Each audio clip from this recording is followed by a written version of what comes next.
วัยรุ่นหนุ่มสาวผู้ที่กำลังหาคู่ครองหาคู่ชีวิตอยากให้เบิ่งให้ดีๆเบิ่งหลายๆด้านก่อนที่ตัดสินใจกับคนคนหนึ่งเข้ามาในชีวิตจะสร้างให้ความหักจะสร้างให้ความหักจะสร้างให้ความหลงนี่มาบังหูบังตาจะไปเชื่อคนอื่นหลายเนาะเชื่อในสัญชาตญาณของตนเองจะสะคิดว่าเอากันไปแล้วอย่ามาเปลี่ยนแปลงนิสัยของกันและกันบางคนเลือกว่าเลือกเมียฮิตนี่ชีวิตเปลี่ยนแปลงแล้วก็ฮิกหันไปเลยเพราะฉะนั้นแล้วการเลือกว่าเลือกเมียนี่ก็สำคัญเนาะอย่างคือไต่ต้องให้รอบคอบแล้วก็ฟังเรื่องนี้หรือว่าฮอนซึ่งเรื่องนี้ก็เกิดขึ้นมาได้หลาย10 ปีเป็นเรื่องของคนสมัยตะกี้ตะก่อนมีอยู่ครอบครัวหนึ่งเป็นครอบครัวของลุงเรือนกับป้าเรือนสองพ่อแม่นี่ก็อยู่กินกันนำกันมาได้หลายปีแล้วแหละจนได้ลูกนำกัน2 คนลูกผู้ที่1ลูกพวกเราก็อายุได้ประมาณ5 ปีลูกผู้ที่2ผู้น้อยก็ได้อายุ8-9 เดือนตอนนั้นกับเราในใจเจ้าของลุงเรือนนี่เป็นคนอารมณ์ร้อนมักหงุดหงิดง่ายเวลากินเหล้ากินเบียร์มามักตบตีลูกเมียหึงหวงเมียแบบบ่มีเหตุผลนะส่วนนั้นก็ไปสวงเฮ็ดไห้เนาะก็เลยได้ออกไปเฮ็ดไห้ไปก็มีชาวบ้านไปนำกันหลายครอบครัวเลยประมาณ10 ปลายครอบครัวเลยไปเฮ็ดไห้มันจะเป็นห้วยเนาะเป็นห้วยเป็นไห้บริเวณนั้นเป็นห้วยแห่งนั้นก็บางคนก็เฮ็ดอยู่ฝากห้วยฝากนั้นบางคนก็เฮ็ดอยู่ฝากห้วยฝากนี่ประซุ่มกันนั่นแหละเฮ็ดไห้อยู่บ่นั้นก็ได้โดนเติบแหละผู้เป็นหัวนี่สงสัยว่าเมียนี่ลิ้นบ้าวแบบเฮินหึงหวงเมียเด้สงสัยว่าเมียลิ้นบ้าวจักลิ้นแท้บ่ลิ้นแท้เฮาก็บ่ฮู้เนาะก็เลยลักพาไว้3 มื้อลักพาเกี่ยมอีฟันเมียเกี่ยมอีขาเมียที่เป็นเมียลิ้นบ้าวนั่นแหละความเขาดีความคมให้มันสุดเลยมีมือหนึงผู้เป็นหัวนี่ก็เลยเอาหานฟันคอเมียนี่นั่งหันหลังหาอยู่เอาลูกกินนมลูกผู้น้อยลูกกินนมนั่งหันหลังหาผู้เป็นหัวนี่ย่องคอยย่องไปข้างหลังแล้วก็ผ่านี่ฟันผู้เมียเห็นก็ตะเงิกออกก็โหดีฮึกนี่แหละหาฮึกนี่แหละเตยลงมาหูเบื้องนึงนี่เตยมาพกบ้าเห็นเลยเลือดนี่จีดตรงเลยเลือดนี่จีดออกเมียเห็นคือเดี๋ยวนั้นก็โอ้ยเฮาเจ้าคือฟันคอยแบบนี้ก็ผู้เป็นเมียก็ผู้เป็นหัวก็ว่าฟันถึกเมียคือเดี๋ยวนั้นก็หิโดดเที่ยงแลนเข้าไปป่า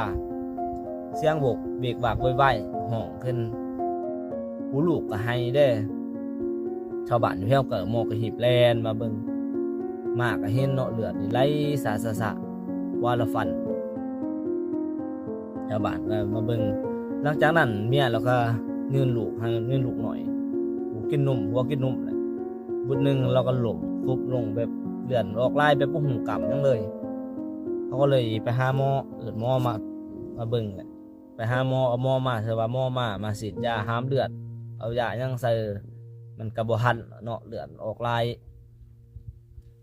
อีกอย่างเครื่องมือเฮาก็บ่ทันสมัยเด้ก็เลยสั่งละฟันสั่งมือแรงฟันสั่งมือแรงตกมืออื่นมาประมาณ6 โมงแหละแล้วเราก็ถือว่าพอดีใจขาดใต้เราก็แบบเราก็หายใจลอยลิ้นมาแต่แรกพอดี6 โมงเลือดมืดแล้วก็ตายไปเลยพอตายขึ้นนั่นทางเขาก็เลยแจ้งไปหาตำรวจแจ้งไปหากองร้อนบาทมาจับกุ่มโรงเรือนหูวันฟันเมียเขาเลยมาตำรวจกองร้อนบาทก็มารัดมาเฝ้าจนได้3-4 วันเราจึงออกมาหิวเขาหิวน้ำลายออกมาจำนวนตำรวจเขาก็จับไปใส่คุกพอจบกำหนดจบโหดก็เลยออกมาเอาเมียมาเซยผู้เป็นป่าเรือนผู้ใต้ผู้เสียชีวิตเขาก็ฟังไปแคบห้วยแห้งนั่นเลยห้วยนั่นหลังจากนั้นห้วยนั่นเขาก็เอื่นแบบห้วยแม่เรือนมาซ้ำฮุกมาหนึ่งเลยห้วยแห้งนั่นห้วยแม่เรือนว่าแม่เรือนใต้อยู่หันก็เอื่นห้วยแม่เรือน ดือนนี่เลยเนาะการเลิกว่าเลิกเมียอยากให้เบิ่งให้ดีๆบางคนนี่คือว่าดีเมียดีก็ดีไปคือเขาเว้าแหละได้ว่าดีมีใส่ไปกว่าครึ่งบางคนคือว่าบ่ดีคือเมียบ่ดีคือว่าตกว่าตีนาแลนาดำนาเคยนาบิ่งอะไรยังคนดูจักคนดูเฮือยังหลายก็บ่เข้าใจกันเพราะฉะนั้นแล้วออกมาได้ออกมาเนาะคันเขาฮักเขาคือบ่เฮ็ดเฮาฉะนั้นเนาะ